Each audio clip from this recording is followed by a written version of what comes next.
Razer is launching a handheld gaming console. This will be an interesting competitor to the already highly popular Nintendo Switch and the Steam Deck. Razer's console will, however, be running Android, and it will be designed for Android and cloud gaming specifically. It will also have Snapdragon's G3X gaming SoC, 8 GB of RAM, a 1080p AMOLED 144Hz display, and there will also be a 5G model available. Now, the thing is, the console will come in at $399 US, so in a world where you can get a Steam Deck for pretty much the same price and the Switch for even less, I'm interested to know if any of you guys would actually be interested in the ultimate Android console like this. And if you're interested in the tech news, be sure to follow this channel because we also have cookies. So Razer seems to be launching on this whole handheld gaming trend as well. I mean, handheld gaming consoles are extremely popular. The Nintendo Switch outsold the PS5 and the Xbox Series X by itself, and we've also seen other competitors like Logitech. I covered that console a few months ago when it was announced, and that was a lot more of a weirder console because that was only designed for cloud gaming, which, I mean,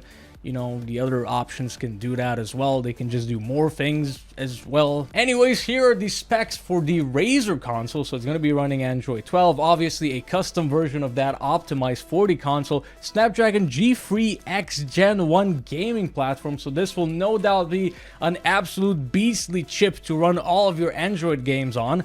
Qualcomm Adreno GPU, that sort of caught me off guard because there's no like which one, you know? 8 gigs of RAM, you know, maybe 12 would have been more appropriate. 128 gigs of storage. Is this thing gonna come with a micro SD card? I would certainly hope so. 6.8-inch 144Hz display, which is great. Wi-Fi 6E, Bluetooth, and there's also gonna be a Verizon exclusive 5G model. So, you know, for an extremely well-connected portable gaming console, I mean, this actually does make sense because for cloud streaming, you do need a really good internet connection. So 5G actually makes sense in this case. And a 5000 milliamp hour battery, which is actually not all that big. So it's going to be interesting to see how this thing performs. But what I am really interested in is if any of you guys would actually be interested in a console like this, you know, in a world where we do have the Nintendo Switch that is literally cheaper than this, where we do have the Steam Deck, which is about the same price as this, and I mean, it's a whole computer that can play PC games, it can